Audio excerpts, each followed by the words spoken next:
Hi, I'm Zane with Zane Engineers Life.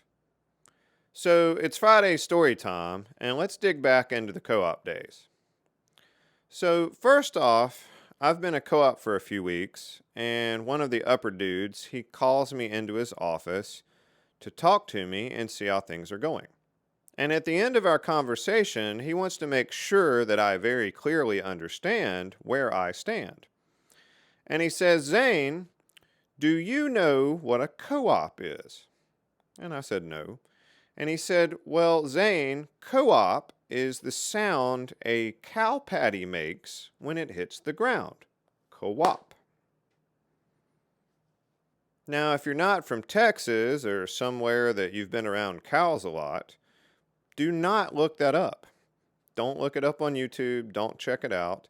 And most importantly, if you're a boss, do not tell that to your interns and co-ops. It does not lead to a boost in morale. Now, one thing I did like that he told me was that he liked to set his expectations super low for co ops, and that way he was never disappointed. Now, again, not the most motivating thing to say, but it was, however, very liberating, because now if I produced something, I was a great success. So I guess that did help me in some regards.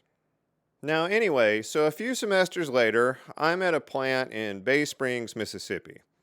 Now, if you've never been to Bay Springs, Mississippi, don't go. There's nothing there, nothing to see, and absolutely no reason to ever be there. Well, anyway, we're working and we find out that that Friday was going to be the biggest day of the year. It was the annual Bayfest. Bayfest in Bay Springs, Mississippi. Yep, sounds like exactly what it was, a festival in a town in the middle of nowhere.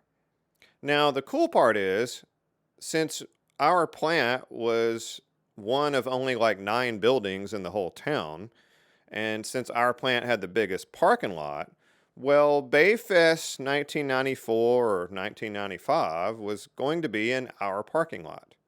Well, we all took that to mean that we'd have that Friday off. Nope. Boss was old school, and he said, well, you know what? You guys can come in early to get your work done, and then if you're done, you can take off at noon and go to Bayfest. Okay, so we do, and we head outside, and it's middle of July in Mississippi, and it's a black asphalt parking lot, so it's about 1100 degrees outside and about 200% humidity. So anyway, we wander around for a while at Bayfest, and there's a Dunkin' booth, and there's some super shisty fair games that you can't possibly win. And you can get some elephant ears. Yeah, that's right. Look them up. They're really good. There's a Gravitron, the old spinny thing that you would get in, and the little tables go up and down on the wall, and you get sick enough that you can probably hurl up your elephant ears. Well, now the big feature show is about to take place, and it's a professional animal wrangler. Yep, you heard me. Dude is here, and he has all kinds of exotic animals, and so a decent crowd is gathered. A lot of people have driven in from the sticks. They're coming to town for probably the first time in years, and they're here to see the big show. Well, he's got a tent and a table and everything, and so this dude starts showing us stuff, and there's frogs and little animals and armadillos and things and spiders, gross, and small snakes and a bunch of stuff. Well, he's not really the most skilled, and something just seems, well, a little bit off. Well, he opens this box, and a crocodile shoots out of the box and takes off into the crowd. And people are yelling, and this dude dives over the table like he's John Wick or something, and he grabs this crocodile and tackles it and gets a hold of it and gets it down before it attacks this little girl. And, well, now we're all a little bit nervous. Well, the show goes on for a little bit, and dude finally gets all the animals that he's had out so far actually back into their boxes, and then it gets a little weird. He starts to show us his arms, and I'm not real sure how we didn't notice this before, but he has these huge chunks carved out of the skin of his arms. And he says, well, I've been handling poisonous snakes for over 20 years, and well, sometimes you get bit, and the poison severely damages your skin, so sometimes you have to get it cut out. And I'm like, what? So I'm basically no longer interested in this show. And I turned to leave, but by now the crowd has pushed up around this freak show that's going on, and I'm kind of stuck at the front. Well, dude brings this huge box to the front, and he's got a couple of helpers, and they bring this big box in and they set it down, and his helpers bail, dude. I mean, they're out, right? So it's just dude with the carved arms, this box, and the rest of us who are up front that are really trying hard to find a way to get to the back.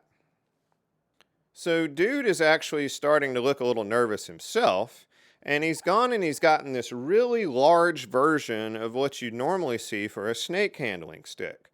Like this one's just a lot longer and a lot thicker than ones that I've seen before. So dude takes this stick and he reaches out and he very slowly and carefully flips open the lid to this box. Well, I'm not doing real well. I'm getting super nervous, and a lot of us kind of toward the front are really looking at each other like, dude, what's about to go on here? And it's quiet. And we hear this really weird hissing sound. And suddenly, out of this box, a freaking king cobra begins to rise out of the box. And this lady just screams, and we all gasp, and this freaking snake turns and takes off through the crowd. And Crazy Stick Dude is chasing it.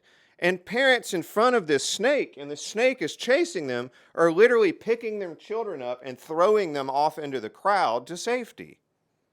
Well, further into the crowd, people are getting trampled, man. It's a freaking melee out here at Bayfest 1994 and 1995. And I see this dude I know in the crowd, and I'm running up to him, and he's super tall, and I start climbing him like a tree. Like, I'm getting out of there, man. Everyone is bugging out. Well, I didn't stay to see it, but apparently this crazy animal stick dude finally somehow cornered the cobra, and somehow Crocodile Dundee'd it using the force or something, and finally coaxed it back into that box, closed the lid, and put the 4 or 5 padlocks back on it. Insane, right? Well, here's the funny thing. So for like the next few weeks in the plant, one of the guys would constantly ask me, hey Zane, can you go back in the parts room and get such and such off the top shelf?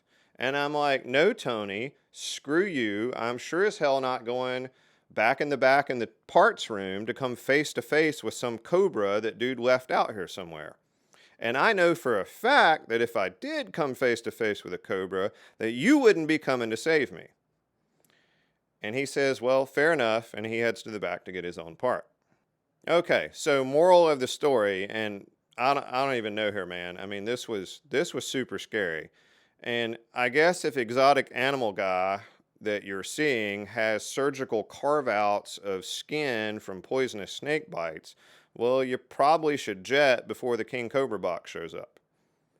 All right, so like and subscribe while I go check my cabinets for cobra snakes. I'm Zane with Zane Engineers Life, and we'll make you better.